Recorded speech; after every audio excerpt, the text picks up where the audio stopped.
Hey Jess, can we start recording our cold open? Yeah, sure. It's the camera's on Tommy eating stop. a sandwich. Stop recording Tommy eating his wrap.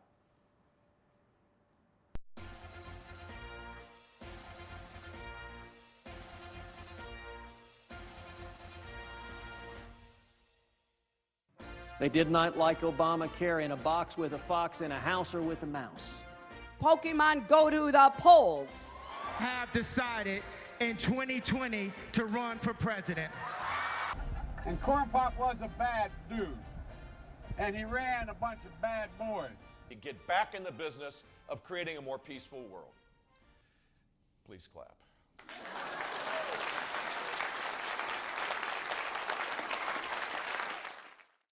Hi and welcome to Nude News. I'm Andrew Furman. And I'm Mark Ramson. Today we're here discussing impeachment and 2020 vice presidential candidates with Dr. Kyle Kopko.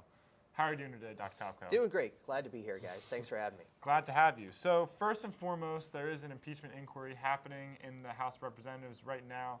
Do you see impeachment charges coming? I do, and I think it's just a matter of what the charges are at this point. I would say that there's going to be something related to bribery. We see this right now in terms of the Democratic talking points. Speaker Pelosi has been giving press conferences where she specifically mentioned the word bribery, and as viewers know, that's explicitly mentioned also in the Constitution as one of the areas that you could charge a president or another officer of the United States for impeachment. What else is added to the mix? We're going to have to wait and see. I think Democrats in Congress are still trying to figure out what the next steps are. If they are going to have any more hearings, is Don McGahn going to testify? Will they be able to get Ambassador Bolton to testify? A lot of these things also depend upon their willingness to enforce a subpoena and get courts to support those orders, frankly. What do you think is the most effective Republican strategy as far as counteracting these claims? So right now, I think there's two things that Republicans need to emphasize to counteract these claims. One, the fact that money was released.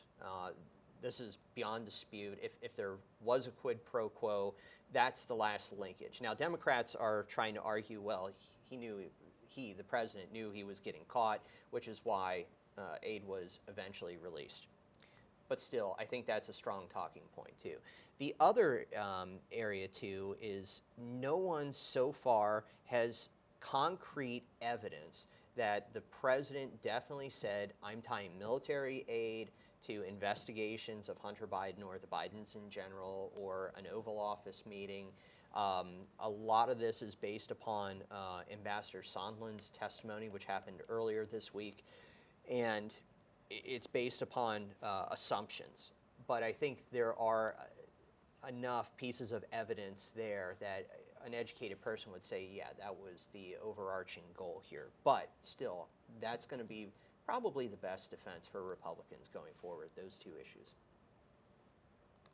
So how do you think this is going to play out on the 2020 election scale?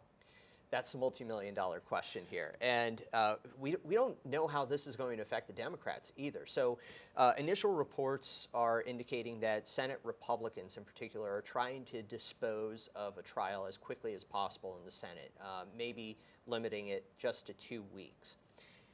But it wouldn't necessarily have to be just 2 weeks. And one of the big concerns is if a trial were to take place in January or February, you have a number of Democratic senators running for president of the United States. You could potentially take them out of New Hampshire and Iowa because of an ongoing impeachment trial in the Senate. They have to be there. The Senate would presumably meet 6 days a week, every single day meeting at noon. It's going to be exceptionally difficult to campaign in New Hampshire and Iowa with that type of time schedule. And that's just on the Democratic side. And then who knows exactly how the trial is going to play out, what talking points are going to be presented, but you can almost bet that this is just going to be fodder for negative campaign commercial after commercial. All they need to do is present the managers of the House for the Democrats talking about all these alleged corrupt actions by President Trump. There you go, the ad writes itself. Do you see any evidence that could come out that would present this impeachment issue as being a nonpartisan issue, that this is corruption, this needs to be done, Trump did something wrong? I think that there would have to be more evidence than what is presented right now. And I think genuinely something that would jeopardize the national security of the country would be one of those items. Another potential item would be whether or not there is an explicit communication or a smoking gun that links President Trump trying to get foreign countries to harm a political rival, not for the sake of corruption, but specifically for partisan advantage. I think no matter what side of the political aisle you're on, most folks would agree that that's a dangerous precedent to set. It's illegal. It's bad for the country. I think a lot of folks could get behind that, but you're going to have that concrete evidence to change the minds of a lot of Republican partisans, because right now national polls indicate that pretty much Democrats and Republicans have their minds made up on whether or not Trump is culpable in these proceedings. It's really the independents right now that might be swayed one way or another, but that's certainly not going to be enough, in my opinion, to get to a 2/3 vote in the Senate. So the way you see it right now, you don't see any viable path to full removal of President Trump from office? Not unless there's more evidence that comes to light. And given the lay of the land right now, I think it would be a damaging trial in the Senate. It would certainly harm the president's reputation, but I don't see 2/3 votes. Yeah. It's So, do you think that the implications that it would have on the 2020 election could possibly sway Trump's base, or do you think that the base is pretty much set in regards to their voting? I think the base is more or less set. I think the big question is, are they going to be motivated to come out and support him again? I think folks who voted for him are genuinely going to say, yeah, he's our guy, we like him. But are they going to get out there? Are they going to be as motivated as what they were in 2016? And obviously, President Trump is doing everything he possibly can to maintain contact with his base. He's been doing campaign rallies pretty regularly throughout his entire presidency. This isn't something that he just started. This has been a concerted effort to make sure that he maintains contact with his base. Now, if the economy takes a downturn here within the next year, you have all these impeachment charges coming out. Is there any other damaging evidence? Maybe a Trump voter might say, you know what, I'm just not going to go through with it this time. I'm just not as enthusiastic about what's happening in Washington. And they might sit this one out. If that's the case, that's going to be a pretty big hit to the Trump campaign, and that all remains to be seen. Of course, and it also matters who the nominee is as well. For the Democratic side, that's going to be critical. And I think there's a lot of commentators and analysts who argue that Hillary Clinton was her own worst enemy this past time around, because that was one of the reasons why Trump's base was so motivated to turn out and vote. They view Clinton as an extraordinarily corrupt candidate, someone who was totally out of touch, pushing a very left-wing agenda. So the question is, would the next Democratic nominee also have that same type of perception? We don't know yet. So let's talk 2020 a little bit here. We've covered extensively the front-running candidates for the Democratic nomination, but we're gonna change gears here and discuss vice presidential candidates. So you wrote a book, The VP Advantage. You're coming out with another book detailing the selection process for vice presidential candidates. So let's talk who you see as viable Democratic vice presidential candidates. So obviously, I think any of the folks who are currently running for president and are serving in the United States Senate are automatically in that mix. In addition to that, I would also add Sherrod Brown in there as well. And I think that he's someone who probably isn't getting as much press this time around, but he was a finalist as Hillary Clinton's running mate in 2016. He obviously lost out to Tim Kaine, but I think he brings a lot of different things to any presidential ticket.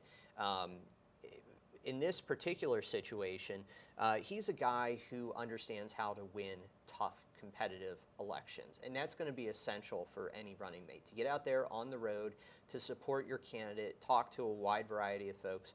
there's a lot of speculation about if you pick a running mate from a given state, are you going to carry that in the Electoral College? And that's largely a myth based upon our research. There isn't a whole lot of empirical evidence to support that, but there's still the perception, and everyone loves the allure of carrying Ohio. And who wouldn't? It's such a competitive state. So I think for all those reasons, Sherrod Brown also makes it into the mix. To some extent, there's been some rumors about Bob Casey, senator from Pennsylvania, being in there too as a potential contender. But frankly, I think that's just because he's a senator from Pennsylvania, and it's fodder for filling column space in newspapers, to be perfectly honest.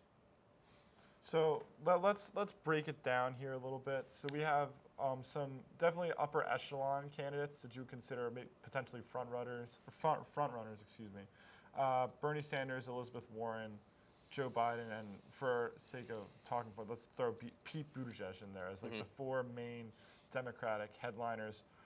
Do vice presidential candidates sway one way or another compared to who the nominee would be? So here's what the data show. A lot depends upon the perceptions of the vice presidential candidates by voters in general. Now, if you look at historic polls, a lot of folks just don't know who the vice presidential candidates are. There's still, depending on which poll you look at, maybe a third or maybe even 40% of Americans can't name the current vice president of the United States. So there's definitely some political knowledge issues here. But for those who do follow this closely, if you have an extremely favorable view of one of these running mates, that's going to make you more likely to support the ticket. If you have a poor or very low view of a particular running mate, that's going to reflect poorly on the presidential candidate. So one of the things that we're showing in our new book, so you guys are getting exclusive here, all right? So here's one of the key takeaways. Who you pick as your running mate tells voters something about you as the presidential candidate. It gives voters information about what you prioritize and what you value, who you are as a person. Karl Rove, I think, had it dead on. He said that picking a running mate is really your first presidential decision, and you have to live with it. And voters, I think, recognize that. So if you pick someone who is totally inexperienced, who really has no business being anywhere near the White House, that's going to reflect poorly on the judgment of the presidential candidate. And then voters might start to think, okay, if they made this type of mistake for a really important decision, someone who's going to be a heartbeat away from the presidency, what does that say about their judgment in other areas? And I think that based upon public opinion polling data, and various experimental data even too, there are arguments to be made that someone like Sarah Palin really hurt John McCain in 2008 just because she was viewed as someone who wasn't ready to be president, didn't have the experience to serve in that role, and then obviously there were a number of gaffes that she made throughout the campaign that that further hurt the ticket. So in short, it really depends on who the vice presidential nominee is and what people think about those individuals. But for the most part, they're probably not going to know who the running mate is right away. It's going to take some time, and by a later stage of the campaign, most folks' minds are made up on who they're supporting to begin with. With the split of the Democratic Party as we see it right now between the more progressive wing and the more moderate wing, do you see it more productive for someone like Elizabeth Warren or Bernie Sanders to pick a more center-left moderate person to run as their running mate to unify the party together? It can if there's a really strong division within the party. But let's go back to 2016 as an example here. There is some evidence that Democratic voters thought that Clinton picking Tim Kaine was a betrayal of the very progressive wing of the Democratic Party, and just underscored the things about Hillary Clinton that a lot of Democratic voters didn't like and had suspicions about. I'm not sure if we would have that same type of issue with an Elizabeth Warren or a Bernie Sanders picking someone who's a little bit more moderate. I think as long as the person selected is qualified, if anything were to happen, to serve as president, and voters recognize that individual as someone who could offer advice and counsel to the president, that's probably going to benefit them. That's probably the most important characteristic, I would say. All right. 2020 from the Republican side, do you see Mike Pence being ousted and another vice presidential candidate plugged in? So there's been some rumors about this, and President Trump has, actually put Mike Pence on the spot in a White House, ceremony, press gathering, and asked him, would he be his running mate again? And he said, yeah, sure, yeah, no problem at all. But let's see what happens here. I'm not going to rule it out. I'd say it's very, very, very likely that Pence will still be the running mate. But if something really critical were to happen in the impeachment inquiry where Pence were to be implicated as well, or if there were a way of Trump throwing Pence under the bus entirely as a way of trying to get through the impeachment process, in that type of circumstance, I could see him replacing Pence for the vice presidential slot. Do I think it's going to happen? It's unlikely. I'd say it's very unlikely to happen, but there's a possibility nonetheless. So let's play theoreticals here Sure. for 1 second. So say Mike Pence is implicated or is for whatever one reason or another is not on the ticket in 2020. Who do you see as a viable plug-in for the vice president? I would think Nikki Haley would probably be at the top of that list because she does have such a strong relationship with President Trump, even in her new book, With All Due Respect. She comes out defending Trump for the most part and takes issue with some efforts among former chief of staff and former Secretary of State Rex Tillerson trying to undermine President Trump's efforts on various policy issues. So I think that she has the respect of the president and would garner the support of his base. She already has foreign policy credentials after serving as ambassador to the UN. She is very much familiar with handling executive politics as the former governor of South Carolina. So, and I have no doubt that she has her own presidential ambitions. So this could be a really great way for her to interject herself into national politics again and potentially gear up for a presidential run. All right. Well, that is all we have today. Thank you so much, Dr. Kopko, for joining us. Thanks for having me. Appreciate it. We'll make sure and bring you back on closer to 2020 just to follow more of the presidential race. But thank you for joining us. And from Nude News, I'm Andrew Furman. And I'm Mark Ramson. See you next time.